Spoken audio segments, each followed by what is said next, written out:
안녕하세요, 여러분. 오늘도 영상을 찾아와 주셔서 감사합니다. 시작하기 전 이 채널에 아직 구독하지 않으셨다면 지금 바로 구독 버튼과 좋아요를 눌러주세요. 여러분의 관심이 저에게 큰 힘이 됩니다. 여러분, 이런 경험 있으신가요? 어떤 사람을 만나고 나면 왠지 기운이 빠지고 피곤해지는, 또는 그 사람과의 만남을 앞두고 이상하게 부담감이 느껴지는. 인생을 살다 보면 다양한 사람들을 만나게 됩니다. 20대, 30대에는 넓은 인맥이 필요하다고 생각해서 가능한 많은 사람들과 관계를 맺으려 했을지도 모릅니다. 하지만 나이가 들수록 깨닫게 되는 한 가지 진실. 모든 관계가 나에게 도움이 되는 것은 아니라는 점입니다. 오늘은 특히 나이 들수록 멀리해야 할 만나면 손해인 사람 유형 5가지에 대해 이야기해 보려고 합니다. 인생 후반부, 우리의 소중한 시간과 에너지를 어디에 투자할지는 매우 중요한 문제입니다. 과연 여러분 주변에는 이런 사람들이 있을까요? 첫 번째로 멀리해야 할 사람은 끊임없이 불평하는 사람입니다. 이런 사람들의 특징은 무엇일까요?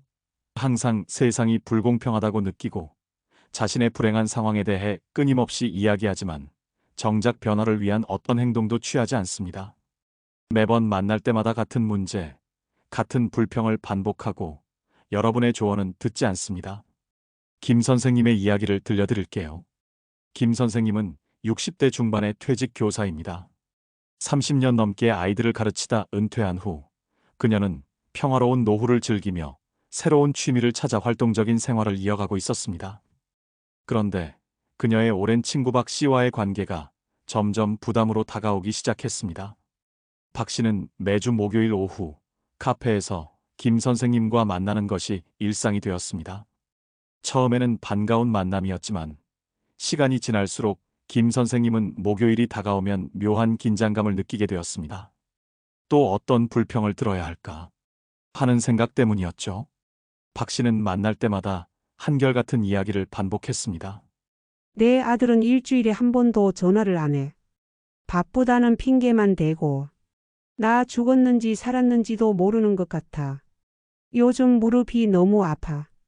의사는 수술하라는데 내가 이 나이에 무슨 수술이야. 그냥 아프게 살다 가는 거지 뭐. 연금으로는 생활하기 너무 빠듯해. 젊었을 때 더 저축할 걸 그랬어. 김 선생님은 처음에는 진심으로 친구를 돕고 싶었습니다. 아들에게 직접 내 감정을 솔직하게 이야기해봐. 수술이 두렵다면 물리치료부터 시작해보는 건 어때? 우리 같이 소소한 부업 찾아볼까? 요새는 시니어도 할 수 있는 일이 많대. 등의 구체적인 제안을 했습니다. 하지만 박 씨의 반응은 항상 같았습니다. 그래봤자 소용없어. 내 나이에 뭘 새로 시작해 너무 늦었어. 너는 이해 못할 거야. 너는 행복하잖아. 3년째 같은 대화가 반복되면서 김 선생님은 이상한 변화를 느꼈습니다. 목요일 만남 전날부터 두통이 생기고 만남 후에는 하루 종일 기운이 없었습니다. 어느 날 그녀는 깨달았습니다. 자신이 박 씨의 부정적인 에너지를 그대로 흡수하고 있다는 것을. 더구나 박 씨의 상황은 3년 동안 전혀 나아지지 않았습니다. 불평은 하지만 실제로 어떤 행동도 취하지 않았기 때문입니다. 결국 김 선생님은 매주 목요일 만남을 한 달에 한 번으로 줄였고 그 시간도 최대 1시간으로 제한했습니다. 그 대신 긍정적인 에너지를 주는 다른 친구들과의 시간을 늘렸습니다. 이런 부정적인 에너지는 전염성이 강합니다. 젊었을 때는 어느 정도 감당할 수 있을지 모르지만 나이가 들수록 우리의 정신적, 육체적 에너지는 한정되어 있습니다.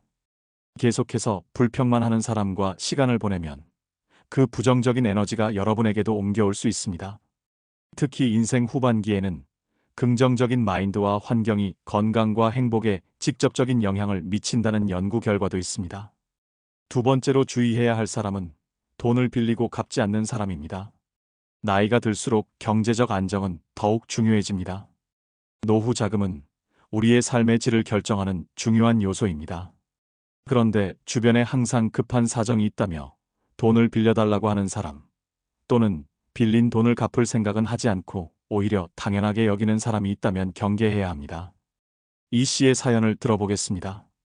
이 씨는 65세에 은퇴한 공무원입니다.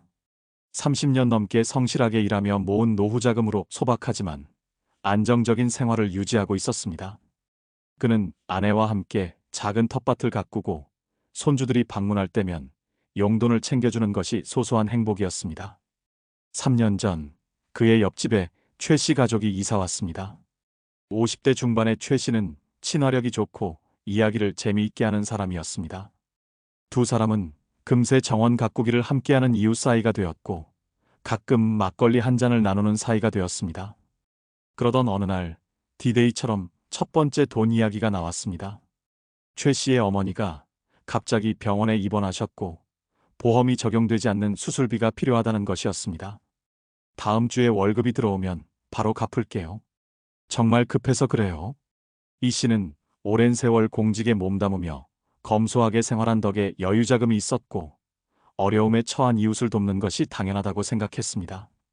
300만 원을 빌려주었고 약속대로 최 씨는 정확히 한 달 후에 돈을 갚았습니다. 그로부터 2달 후 최 씨는 다시 찾아왔습니다. 이번에는 아들의 대학 등록금이 급하다는 이유였습니다. 이번에도 꼭 갚을게요. 아들 미래가 걸린 일이라 정말 죄송해요. 이 씨는 다시 500만 원을 빌려주었습니다. 이번에는 약속보다 2달이 더 지난 후에야 돈이 돌아왔습니다. 세 번째는 최 씨가 친구와 함께 소규모 사업을 시작한다는 명목이었습니다. 이번에 성공하면 이자까지 챙겨드릴게요. 정말 괜찮은 아이템이에요. 1,000만 원의 큰 금액이었지만 이미 2번의 거래에서 신뢰가 쌓였다고 느낀 이 씨는 돈을 빌려주었습니다. 하지만 이번에는 약속일이 지나도 돈이 돌아오지 않았습니다. 1달, 2달, 3달이 지나도 최 씨는 자진해서 돈 이야기를 꺼내지 않았습니다. 이 씨가 조심스럽게 물어보면 사업이 아직 안정화 단계라 좀 더 시간이 필요해요. 걱정 마세요. 꼭 갚을게요. 라며 화제를 돌렸습니다. 이제 이 씨는 최 씨를 마주칠 때마다 불편함을 느낍니다. 정원에서 최 씨를 보면 다른 길로 돌아가기도 합니다. 밤에는 내 노후 자금이 날아가면 어쩌지? 라는 생각에 잠을 이루지 못하는 날도 많아졌습니다. 그의 아내도 눈치를 채고는 그 돈 다시 받을 수 있을까요? 라고 걱정스레 물어봅니다. 젊었을 때는 정이라는 이름으로 이런 관계를 유지할 수도 있었지만 나이가 들수록 우리는 현실적이어야 합니다. 자신의 노후를 희생하면서까지 일방적으로 주기만 하는 관계는 결코 건강한 관계가 아닙니다. 특히 노후에는 경제적 안정이 건강만큼이나 중요한 요소입니다. 어려운 이웃을 돕는 것은 아름다운 일이지만 자신의 노후 안전망을 해치면서까지 해야 할 일은 아닙니다.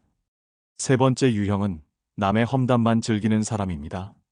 이런 사람들은 만날 때마다 다른 사람들의 단점, 실수, 비밀에 대해 이야기하기를 좋아합니다. 처음에는 재미있고 흥미로울 수 있지만 곧 깨닫게 됩니다. 내가 없을 때는 나에 대한 이야기를 하고 있겠구나. 정 여사의 경험을 들려드리겠습니다. 정 여사는 67세로 남편과 사별한 후 10년째 혼자 살고 있습니다. 외로움을 달래기 위해 2년 전부터 동네 노인정에 나가기 시작했고 곧 실버 누리회라는 모임에 가입했습니다. 매주 수요일 오후 2시 10명 남짓한 회원들이 모여 차를 마시며 담소를 나누는 시간이었습니다. 처음에 정 여사는 이 모임이 큰 위안이 되었습니다. 비슷한 나이대의 사람들과 대화하며 웃고 서로의 일상을 나누는 것이 즐거웠기 때문입니다. 하지만 시간이 지나면서 그녀는 모임의 대화 방향이 점점 불편하게 느껴졌습니다. 특히 오 씨라는 70대 초반의 여성이 문제였습니다. 오 씨는 항상 모임에 가장 먼저 도착해 오지 않은 회원들에 대한 이야기로 대화를 시작했습니다. 김 씨네 아들이 사업에 실패해서 요새 김 씨 집에 들어와 산대. 60이 다 된 아들이 부모한테 얹혀 사는 꼴이라니 창피해서 어쩌나. 박 씨가 요새 대형 병원에 자주 간대. 암인가 봐. 그렇게 담배를 골초처럼 피우더니 결국 폐암인가 봐. 이 씨네 며느리가 외도했대. 그래서 이혼한다는 소문이 있어. 그 집안 며느리들은 대대로 문제가 많아. 처음에 정 여사는 이런 대화가 그저 정보 공유라고 생각했습니다. 하지만 곧 그녀는 이 대화들이 단순한 정보 공유가 아니라 험담이라는 것을 깨달았습니다. 더구나 오 씨가 전하는 이야기 중 상당수는 확인되지 않은 소문이거나 과장된 내용이었습니다. 결정적인 사건은 정 여사가 감기로 모임에 참석하지 못한 다음 주에 일어났습니다. 그녀의 이웃인 최 씨가 물었습니다. 정 씨, 손녀딸이 학교에서 큰 문제를 일으켰다면서요? 오 씨가 그러던데. 정 여사는 깜짝 놀랐습니다. 그녀의 손녀는 모범생으로 학교에서 전혀 문제를 일으킨 적이 없었기 때문입니다. 알고 보니 오 씨가 정 여사의 개인적인 이야기를 왜곡해서 퍼뜨린 것이었습니다. 그 후로 정 여사는 모임에서 점점 말을 아끼기 시작했습니다. 오 씨 앞에서는 자신의 가족이나 건강 상태에 대해 이야기하지 않았고 결국 다른 모임 행복한 시니어 독서회를 찾아 옮겼습니다. 덕분에 그녀는 더 건강한 대화와 진정한 우정을 나눌 수 있는 새로운 친구들을 만날 수 있었습니다. 나이가 들수록 평판과 인격은 더욱 중요해집니다. 험담을 즐기는 사람과 가까이 지내면 여러분도 자연스럽게 그런 대화에 참여하게 되고 결국 신뢰를 잃게 될 수 있습니다. 더구나 소문이 대상이 될 수도 있다는 불안감은 노년의 평화를 해치는 큰 스트레스 요인이 됩니다. 네 번째 유형은 항상 경쟁하는 사람입니다. 인생의 어느 단계에서나 경쟁은 있지만 나이가 들수록 우리는 경쟁보다는 협력과 평화를 더 중요시하게 됩니다. 하지만 어떤 사람들은 여전히 자녀 자랑, 재산 자랑, 여행 자랑 등으로 끊임없이 우위에 서려고 합니다. 황 씨의 이야기를 들려드리겠습니다. 황 씨는 72세에 은퇴한 중견기업 대표입니다. 40년 가까이 사업에 몰두하며 성공적인 회사를 일궜고 5년 전 아들에게 경영권을 넘기고 은퇴했습니다. 젊은 시절에는 항상 더 높은 목표를 향해 달려왔지만 이제는 고요한 아침에 차 한 잔과 함께 책을 읽고 주말에는 손주들과 시간을 보내는 소소한 행복에 만족하는 삶을 살고 있습니다. 황 씨의 주된 취미는 골프였습니다. 일주일에 2번 동네 골프 모임에서 비슷한 연령대의 사람들과 라운딩을 즐겼습니다. 그 모임에서 황 씨는 박 씨를 만났습니다. 박 씨는 같은 나이대에 은퇴한 경영자였는데 처음에는 비슷한 경험과 배경을 가진 사람을 만나 반가웠습니다. 하지만 시간이 지날수록 박 씨와의 대화는 황 씨에게 부담으로 다가왔습니다. 박 씨는 골프장에 도착하자마자 자랑을 시작했습니다. 이번 주에 롤렉스 신상 샀어. 한정판이라 구하기 쉽지 않았는데 내가 단골이라 특별히 연락이 왔지. 다음 달에 가족들과 몰디브 가기로 했어. 1인당 숙박비가 200만 원이 넘는 리조트야. 손주들 데리고 가려니 비용이 만만치 않네. 큰아들이 지난주에 임원 승진했어. 이제 우리 아이들은 다 대기업 임원이야. 처음에는 황 씨도 자신의 이야기로 대응했습니다. 나도 지난달에 오메가 시계를 하나 장만했네. 우리도 다음 달에 제주도 가려고 해. 하지만 곧 그는 이런 대화가 무의미한 경쟁처럼 느껴졌습니다. 더구나 박 씨의 말에는 과장이 섞여 있다는 것도 알게 되었습니다.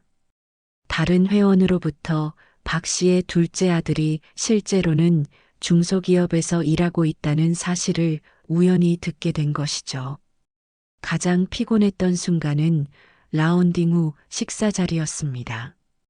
박 씨는 항상 값비싼 메뉴를 고르고 다른 사람들도 그렇게 주문하도록 유도했습니다. 내가 오늘 한턱 쏠 테니 마음껏 시켜. 하지만 계산 시간이 되면 어김없이 지갑을 안 가져왔네. 다음에 내가 꼭 살게. 라는 말이 나왔고 결국 다른 회원들이 비용을 나눠내는 상황이 반복되었습니다. 어느 날 라운딩을 마치고 황 씨는 문득 깨달았습니다. 나는 왜 이 자리에 있는 걸까? 이런 경쟁적인 대화가 나에게 무슨 의미가 있을까? 그는 자신이 이미 인생에서 많은 것을 이루었고 이제는 경쟁보다는 평화로운 노후를 즐기고 싶다는 생각이 들었습니다. 그 후로 황 씨는 박 씨가 참여하는 목요일 라운딩 대신 월요일 모임으로 옮겼고 대신 동네 도서관에서 만난 문학 모임에 가입했습니다. 그곳에서는 사람들이 자신의 재산이나 지위가 아닌 책과 인생에 대한 진솔한 생각을 나누었고 황 씨는 이런 대화에서 더 큰 행복을 느꼈습니다. 인생 후반에는 경쟁보다 자신의 현재를 있는 그대로 받아들이고 즐기는 것이 더 중요합니다. 항상 남과 비교하며 살게 만드는 사람들은 우리의 행복과 평화를 방해할 수 있습니다. 나이 들수록 증명할 것도 이길 필요도 없습니다. 그저 편안한 마음으로 남은 인생을 즐기는 것, 그것이 진정한 승리입니다. 마지막으로 주의해야 할 사람은 일방적으로 이용만 하는 사람입니다. 이런 사람들은 필요할 때만 연락하고 도움이 필요할 때만 찾아옵니다. 여러분의 시간, 노력, 자원을 당연하게 여기면서도 정작 여러분에게 어려움이 있을 때는 모른 척합니다. 이 할머니의 사례를 살펴보겠습니다. 이 할머니는 76세로 남편과 함께 서울 외곽의 작은 아파트에서 살고 있습니다. 그녀는 젊었을 때부터 바느질 솜씨가 좋아 동네에서 소문이 자자했고 은퇴 후에도 그 솜씨를 잃지 않았습니다. 간단한 옷수선부터 이불 커버 제작까지 그녀의 손재주는 여전히 빛이 났습니다. 이웃들은 종종 옷수선이나 작은 바느질거리를 부탁했고 이 할머니는 기꺼이 도와주었습니다.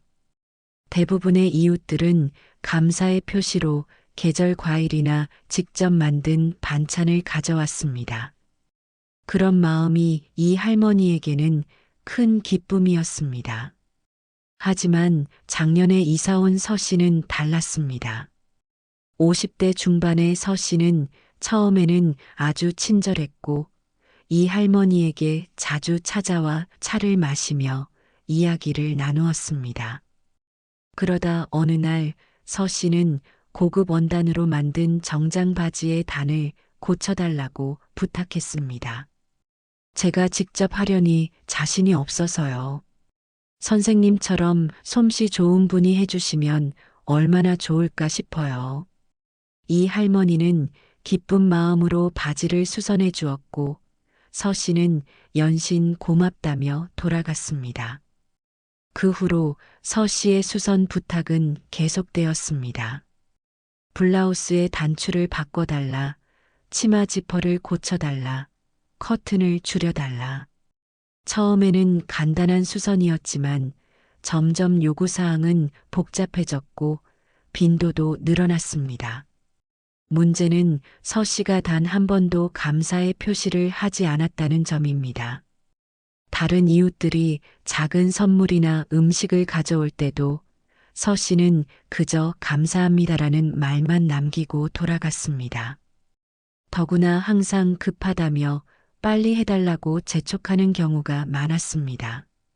결정적인 사건은 이 할머니가 갑작스러운 요통으로 병원에 입원했을 때 일어났습니다.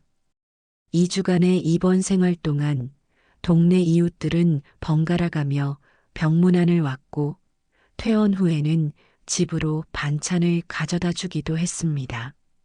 하지만 서 씨는 단 한 번도 찾아오지 않았습니다. 퇴원 후 일주일이 지났을 때 서 씨가 찾아왔습니다. 이 할머니는 반가운 마음에 문을 열었습니다. 하지만 서 씨의 첫마디는 뜻밖이었습니다. 선생님, 드레스 좀 고쳐주실 수 있으세요? 다음 주 결혼식에 입어야 해서 급해요. 그 순간 이 할머니는 깨달았습니다. 서 씨에게 자신은 그저 무료 수선사일 뿐이라는 것을. 그녀는 조용히 말했습니다. 미안해요. 아직 요통이 심해서 바느질을 할 수가 없네요. 동네에 수선집이 있으니 그곳에 가보세요. 서 씨는 실망한 표정을 감추지 못하며 돌아갔고 그 후로는 연락이 뚝 끊겼습니다. 이 경험을 통해 이 할머니는 자신의 시간과 재능의 가치를 다시 한번 생각하게 되었습니다. 그리고 일방적인 관계가 얼마나 자신을 지치게 하는지 깨달았습니다. 이제 그녀는 진정으로 감사할 줄 아는 이웃들과만 나눔을 실천하고 있습니다.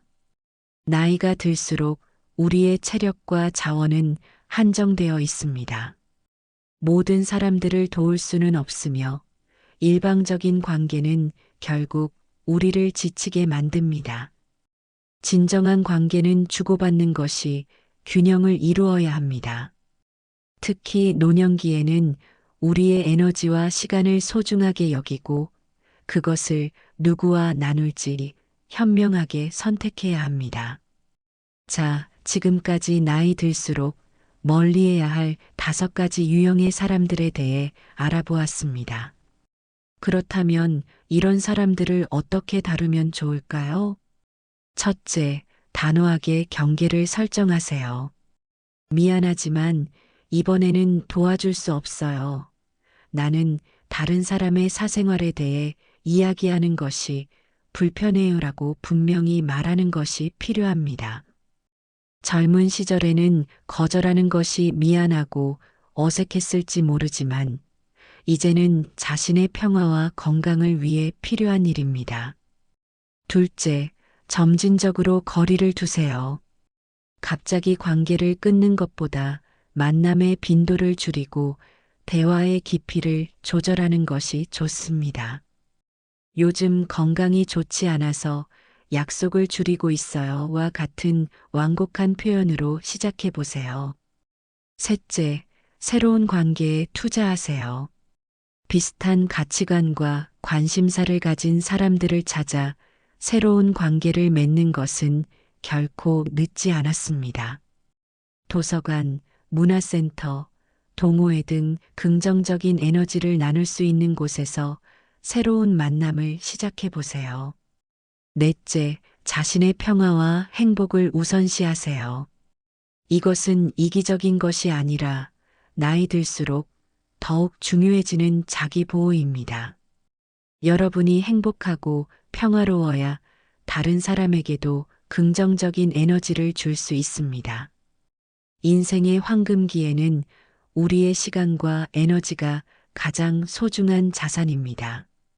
그것을 누구와 함께 나눌지 현명하게 선택하는 것, 그것이 바로 나이 들수록 필요한 지혜입니다.